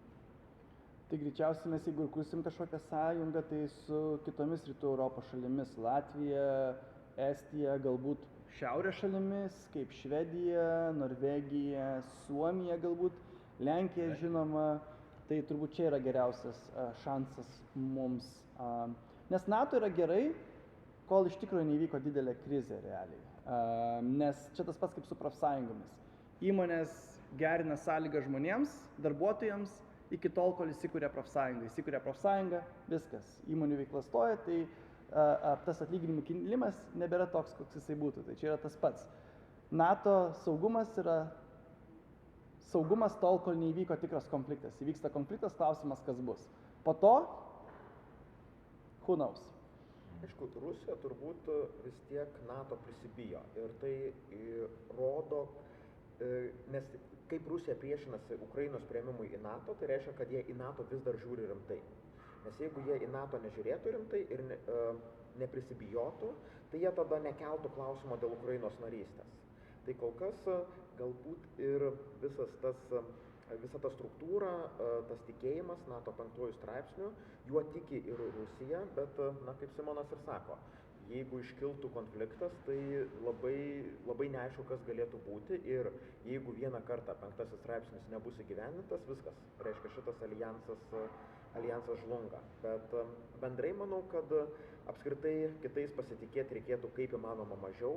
Aišku, mūsų valstybės mažumas yra toks, kad sąjungas kurti yra būtina, kad turim kooperuoti su tais, kurie turi bendrą priešą, bendrus interesus, bet iš esmės pirmiausia turim galvoti patys apie save ir rūpintis patys savim, tai yra investuoti į savo krašto gynybą, nes aklai pasitikėti alijansais, kaip kad buvo daug metų iki konfliktų, realiai netgi po 2008 metų, kai Gruzija buvo užpulta, vis dar buvo tas tikėjimas, kad buvimas NATO savaime apsaugos Lietuvą. Tai gerai, kad dabar toks naivus tikėjimas jau dingsta ir visuomenė pradeda suprasti, kad reikia už savo gynybą būti atsakingiam patiem. Ir aš manau, gera žinia Lietuvai yra tai, kad aš manau, kad Rusija Lietuvai nekelia grėsmės, nes manau, kad Rusijos elitas kaip ir paleido Baltijos šalis, suprato, kad jos nebėra įtakos zonoje, kad jos yra prarastas tiek kultūriškai, tiek iš tarptautinės prekybos perspektyvos ir panašiai. Rusijai buvo daug skaudžiau pradėti prarasti Ukrainą ir matyti pokyčius Ukrainoje į vakarų pasaulį, negu matyti pokyčius Baltijos šalise. Nes Ukraina yra gerokai panašesnė ir ukrainiečiai yra kaip antrarūšiai žmonės jiems ir matyti, kad jie vyjasi Rusiją, iš Rusijos perspektyvos, tą mes girdime naratyvą labai ryškiai. Tai matome, kad Ukraina pasuka į vakarus, jų atlyginimas didėja daug sparčiau negu vakaruose, negu Rusijoje, atsiprašau, vis dar atsilieka nuo Rusijos, bet vis didėja. Tai yra problema, kad baimė, kad žmonės Rusijoje pamatys, kad tos reformos Ukrainoje į demokratinę pusę turi labai pozityvų ekonominį atspalvį žmonėms, paprastiems žmonėms, jų atlyginimai didėja. Tai manau, kad buvo gerokai skaudžiau prarasti Ukrainą negu tas tolimas Baltijos šalis, kad ir iš kurios tarptautinių santykių teorijos perspektyvos mes į tai bežiūrėtume. Tai manau, gerokai didesnis, saldesnis vaisius Rusijai būtų, tarkim, jeigu jie sugeba tą kelią visą realiai Juodosios jūros zoną pasiimti ir pasiekti Padniestrę, pavyzdžiui, Moldovą. Manau, kad Moldovai reikėtų gerokai labiau pergyventi negu mums. Aš sutinku, kad mūsų nuomonė, kad čia vakaruose gerai gyventi, rusams neimponuoja, nes vis tiek mus fašistais laiko, o ukrainiečiai buvo ilgą laiką broliai ir jeigu ukrainiečiai sako, kad vakaruose gerai gyventi, o dar tie ukrainiečiai turi ryšių tiesioginių su rusais, kalba rusiškai, rytiniai ukrainiečiai, tai rusai gali jais ir patikėti, kad vakaruose yra gerai gyventi ir Putinui tai yra pavojus. Čia su tavim visiškai sutinku. Nesu toks optimistas kaip tu, kad jie mus paleido. Yra Kaliningradas atkirstas mūsų, kuri būtų labai malonu prisijungti prie savo teritorijos. Yra nešalantis Baltijos uostai, iš kurių galima būtų labai lengvai prekiauti. Ir galiausiai yra tas saldus malonumas šitos fašistus patvarkyti. Tai aš nemanau, kad mes esame pirmoji eilėje. Manau, tikrai Moldova yra pavojingesnė situacija, bet aš nebūčiau toks visiškai ramus. Dėl NATO, kita vertus, aš išliku šiek tiek labiau optimistiškas dėl NATO ateities. Štai kodėl. NATO tai pirmiausiai Amerika. Mes matom, kokia yra Europos kariuomenės būklė. Aišku, Mercas dabar bando atstatyti Vokietiją, bet kiek ten 50-60% tankų netinka važiuoti, nevažiuoja.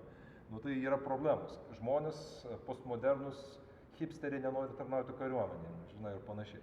Tai natūraliai jėga yra Amerikoje. O Amerikoje NATO yra galios projektavimo įrankis. Vakarų Europą, tai tarkim, nemėgsta Amerikos ir rodo jiems ilgą nosį, bet nenuostabu kodėl, todėl kad yra Lenkija buferis, yra Rumunija buferis, yra ta pati Ukraina irgi šioks toks buferis. Ir kol Rusas ateis iki Vokietijos 100 metų, tada vokiečiai gali pradėti jaudintis, kai jau Rusija žygiuoja per pusę Lenkijos. O Lenkija labai gerai ginkluoti, didžiausia Europos kariuomenė už Ukrainos ribų. Tai ramiai sėdi Vakarų Europą, nekreipia jos dėmesį. Mes tuo tarpu, lietuviai, lenkai, rumūnai, ta visa centrinė Europa, mes turim visai kitą geografinę padėtį ir mums yra pavojus. Ir dėl to Amerika gali naudoti NATO pažadą, kuris turi būti pakankamai įtikinamas, kad daryti mums įtaką ir mūsų sprendimus. Įsivaizduoju, pasitraukia Amerika iš NATO, nekreipia dėmesio į savo įsipareigojimus. Ką tokia Lenkija daryti? Aš sakyčiau, įsigyti branduolinę bombą. Ką Rumunijai daryti? Irgi branduolinę bombą įsigyti. Ką Lietuvai daryti, nežinau. Kartu kooperuotis. Kooperuotis kažką. Padaryti jūs crazy dalykus. Ar Amerika nori, kad staiga rytų Europos valstijos branduolinėmis taptų? Nu, nenori. Bet to Makronas neminėjo šito anglininko. Ne, bet minėjo apie savo skėtį, man atrodo. Jis kalbėjo apie tai, kad Prancūzijos branduolinis ginklas būtų galimas panaudoti visoms Europos šalims. Kas yra labai graži idėja, bet aš nemanau, kad turint omenyje prancūzų polinkį pacifistinės idėjas yra įmanoma. Ir turint omenyje, kad vieną dieną tenais bus Le Pen, tai aš nežinau, ar aš noriu, kad jie mus saugotų, aš noriu savo bombos. Nu, ir Amerikai negerai, kad mes turėtume savo bombą. Tai aš manau, kad NATO jiems yra naudingas būtent šitai rytų Europai prilaikyti ramiai, stabiliai. Bet kaip jūs kalbate apie Rusiją, jūs vis dar kalbate kaip apie kažkokią didelę galę, kaip Sovietų sąjunga. Bet iš esmės Rusija yra geriausiu atveju regioninė galia, jinai nekelia jokios grėsmės Prancūzijai, Vokietijai ir panašiai. Geriausiu atveju tikroji problema yra Kinija, tiek vakarų pasauliui, tiek ypatingai Amerikai. Tai aš net nemanau, kad Rusija yra suinteresuota Baltijos šalimis vien tik dėl to, kad mes visiškai palikome Rusijos įtakos zoną. Mes atsijungę esame visais atžygiais, nuo elektros tinklų iki televizijos laidų, iki interneto, iki savo idėjų, savo imigracijos kryptimis į vakarų pasaulį, atsinešimą vakarų idėjų į Lietuvą, Baltijos šalis kitas ir panašiai. Tiesiog man atrodo, kad mus paimti būtų labai sudėtinga. Ne iš karinės pusės, iš karinės perspektyvos tai nėra sunkus dalykas, bet iš kultūrinės perspektyvos. Tiesiog kainuotų per daug resursų dėl tokio mažo saldainiuko. Aš dar galėčiau šitoje vietoje galbūt įsiterpti į tą tokią skirtingų požiūrių diskusiją, nes manau, kad vienas dalykas yra, ką Putinas galvoja. Ir kai kalbam apie paleidimą, turim, manau, atsiminti, kad Vokietija, Prancūzija neprieštaravo Baltijos šalių priėmimui į NATO dėl to, kad tam neprieštaravo Putinas. Aš nemanau, kad Prancūzija ir Vokietija būtų priėmus Baltijos šalis, jeigu su tuo nebūtų sutikęs Putinas, o kad Putinas su tuo sutiktų, buvo pastangos ir iš Baltijos šalių, ir Lietuvos prezidentas tuometis Valdas Adamkus važiavo į Kremlių ir įtikinėjo Putiną, kad Lietuva įstodama į NATO nėra priešiškai nusiteikus prieš Rusiją, ir ten netgi tokius, pats Adamkus yra aprašę savo dienoraščiuose, kaip jo žmona važiavo į lietuvių mokyklą Maskvoje ir kartu su Putino žmona, ir kai pasakė, kad jūs turit būti ne tik tais geri lietuviai, bet ir geri Rusijos piliečiai, tas sušildė Putino žmonos širdį, tada apie tai sužinojęs Putinas tapo draugiškesnis ir Adamkui, pravedė asmeninę ekskursiją po Kremlių. Tai, tokie žingsniai daromi buvo iš Lietuvos tam, kad įtikinti Putiną, kad jis paleistų Baltijos šalis ir neprieštarautų stojimui į NATO. Ta labai sėkmingai mums pavyko padaryti, pasinaudojant tuomečiu pakankamai silpna tuometę Rusijos poziciją. Ir aš manau, kad tol, kol Putinas yra valdžioje ir kad ir koks jisai būtų blogas, jis jau turbūt prie Baltijos valstybių nebelys. Jam tai jau viskas yra tarsi praeitas etapas. Bet kas būtų, jeigu į valdžią ateitų dabartinė opozicija, kuri kartais mūsų ir kai kurių lietuvių politikų yra labai stipriai palaikoma, o ta opozicija yra pakankamai imperialistinė ir kuri nebeturi tos atminties, kuri galbūt svajoja apie Rusijos imperijos, Sovietų sąjungos atkūrimą. Kas tada būtų? Šitą jau sunku prognozuoti ir tai nebūtinai būtų gerai mums. Ir tas noras atgauti, tai galėtų jis vėl iškilti. Tik tais tiek, kad vėlgi iš istorijos mes žinom, kad turbūt Sovietų sąjunga vis dar gyvuotų, jeigu nebūtų okupavę Baltijos respublikų. Tai yra tas Baltijos šalių okupacija iš esmės vėliau atsisuko prieš juos, nes realiai nepriklausomybės judėjimas kilo būtent Baltijos šalyse. Bet ar tai suprastų Rusijos valdžia, kuri tuo metu bus, kad jeigu jie vėl bandys tą padaryti, kad įvyks tai, apie ką Simonas kalbėjo, kad kultūriškai yra visiškai kitas sociumas, kad pasipriešinimas bus didžiulis ir kad galiausiai tas gali atsisukti prieš juos, ar jie tą supras, nežinau. Ir negebėjimas šito suprasti gali mums pridaryti labai daug žalos.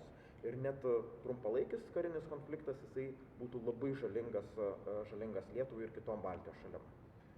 Aš tik pasakysiu, jūs optimistai. Bet aš visiškai pritariu Mariui dėl Valdo Adamkaus. Jis atsidūrė visiškai laiku ir vietoje, nes mes žinome, jeigu pasižiūrėtume istoriškai patį prezidentą Valdą Adamkų, jo politiką Amerikoje ir panašiai, jis pastoviai vykdavo į Lietuvą, ten 87-88 dar, tai reiškia, jis turėjo labai daug ryšių su turbūt komunistų partija, kažkokiamis jėgos struktūromis Rusijoje, ir jis netgi sugebėdavo parūpinti leidimus lietuviams atvažiuoti į Lietuvą. Vis dar, kol Lietuva buvo Sovietų sąjungos dalis. Tai manau, kad tas irgi lėmė jo sugebėjimą bendrauti su Putinu, galbūt kažkokių ryšių turėjimas su senesniais pažįstamais arba žmonėms, su kuriais kalbėjo, tai manau, kad tas tikrai lėmė, bet tas iš dalies ir parodo, ką aš sakiau, kad iš tikrųjų tas elitas, yra ne vienas raštas, kad tas elitas iš dalies bent jau paleido Baltijos šalis. Jie nebeasocijuoja Baltijos šalių kaip Rusijos imperijos dalies. Tuo tarpu Ukraina vis dar jie asocijuoja kaip savo imperijos dalį. Prieš kokius 4 gerus metus išgirdau tinklaraištyje sakoma idėja, tai aišku buvo sankcijų kontekste, bet kad ar ne, ko politikai dabar nepaima į tą visą accountingą sankcionuodami Rusiją, tai yra imperialistinių jų idėjų. Ir dar net ir prieš gerus 5 metus jie taip mėgsta Palangą, vaikštant ten galėdavai girdėti, kaip Rusija atvykę sakydavo, kokia graži mūsų Palanga, kokia graži mūsų Lietuva, ar ne? Ir net cituojant Sabaliauskaitę, kuri dar 1770-aisiais apie Petrą imperatorių rašydavo, kad jie norėdavom padaryti Maskvą tokią, anokią, ir tai vis dar matoma tendencija šimtmečiais keliaujanti. Kaip jūs įsivaizduojat, ar dabar tai dar yra aktualu, ar ta šalis vis dar stovi ant to, kad ta imperija ir turi atgyti, ar tai turėtų būti paimta į mąstymą politikų, į pačius decision making, ar ne, ir kokia apskritai jūsų manimų yra Rusijos tas, kaip ši šalis atrodys kažkada, koks yra tas endgame'as jos, ar ji gali dar tapti vakarietiška šalis, ar mes taip kažkaip ir liksim kažkokiame tokiame panašiame statuse kaip ir dabar. Šiaip labai įdomus dalykas apie Ačiū Rusiją. labai, bet to už Labai- klausimą, jau mūsų laikas jau eina į pabaigą, tai bus jau paskutinis klausimas. Šiaip labai geras klausimas, nes jeigu žiūrime į Rusiją iš istorinės perspektyvos, yra labai įdomus faktas apie Rusiją, kad Rusija labai ilgą laiką bendradarbiavo, arba Rusijos carinė imperija labai ilgą laiką bendradarbiavo su amerikiečiais. Ir antrojo Amerikos prezidento sūnus ilgą laiką praleido Rusijoje, kur vertė iš prancūzų kalbos Amerikos diplomatui, nes visas Rusijos elitas tuo metu kalbėjo prancūziškai. Ir buvo laikoma bent jau Amerikoje, kad jų prancūzų kalba, bet yra ta tikroji prancūzų kalba, netgi geriau mokyti savo vaikus Maskvoje negu vakarų Europoje, Prancūzijoje. To turbūt mes jau nebeišvysime Rusijoje ir turbūt geriausias rezultatas mums būtų, jeigu Rusija susiskaldytų į daugybę tų mažų savo šalelių, dalelių, regionų, kas turbūt yra nelabai realistiška, bet čia toks būtų idealus scenarius. Ir iš kitos pusės, jeigu mes žiūrime į valstybės kaip į vienetus, visų valstybių tikslas yra plėsti savo įtakos zoną ir savo galią. Tai jeigu Rusija išliks tokia, kokia yra jinai dabar, vientisa ir panašiai, tai jos tas tikslas plėsis visada išliks. Klausimas tik tai į kurią pusę. Nes Rusijai kelia grėsmę ne tik vakarai, Rusijai kelia grėsmę ir Kinija, ir kitos aplinkinės valstybės. Mes matome, ką Azerbaidžanas su Turkija išdarinėjo šito konflikto metu, tiesiog atvirai pasityčiodami iš Rusijos ir priversdami Armėniją atiduoti Kalnų Karabachą ir panašiai, kur Rusija turi savo karinės zonas ir buvo pažadėjusi Armėnijai visada ginti Armėnijos vientisumą. Tai mes matome tus tokius Rusijos galios susviravimus bent jau keliose vietose. Tai ir matome grėsmę netgi iš tų tradiciškai draugiškų Rusijai šalių. Man atrodo, kad ta imperinė ideologija, jinai yra medžiaga politiniams entrepreneriams eiti į valdžią. Tai ar jinai bus suaktyvinta ir paversta tam tikra psichozė, kuri po to gali motyvuoti ir karinius veiksmus, ir visokią bjaurią poziciją, priklausys nuo to, kiek tai bus daroma.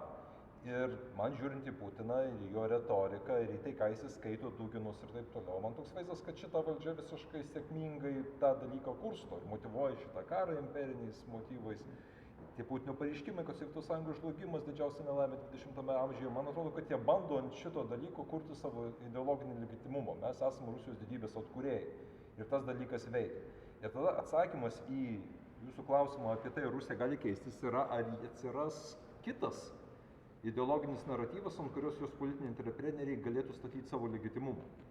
Ir aš bijau, kad nelabai, kadangi kitas naratyvas galėtų būti, sakykime, gero šalies valdymo ir ekonominės gerovės naratyvas, kuris labai suartintų Rusiją su vakarais, nes realiai, kuo mes tikim vakaruose? Nu, mes tikim laisvę, bet realiai dienos gale mes tikim savo patogių gyvenimą. Atleiskit, aš taip negražiai apie vakarus kalbu, bet pažiūrėkit, kiek vokiečių eitų mirti už laisvę.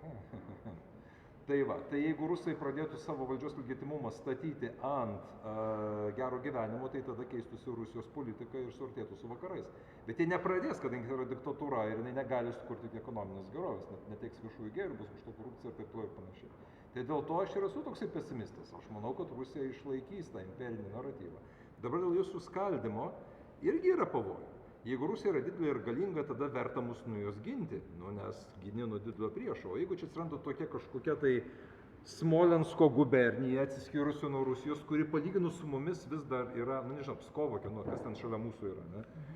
Kuri palyginus su mumis vis dar yra stipri, bet palyginus su vakarais nekelia niekam grėsmės, tada atsiranda didesnė pagunda palikti mūsų tos Smolensko gubernijos įtakoje, jeigu taip galima sakyti, nes jinai nepakankama grėsmė, kad ją užkardyti. O jeigu dar neturi bombą atominį, tas Smolensko gubernija šalia Lietuvos būdama, ar velsis dėl kažkokios Lietuvos su Smolensko gubernija, kuri tikrai neužims Lenkijos, tai aš nežinau, taip gerai tas Rusijos subirėjimas būtų. Bet Vincentai, šiaip jeigu kalbame apie šalis, visos šalis išskyrus Vokietiją turi imperialistinius sentimentus.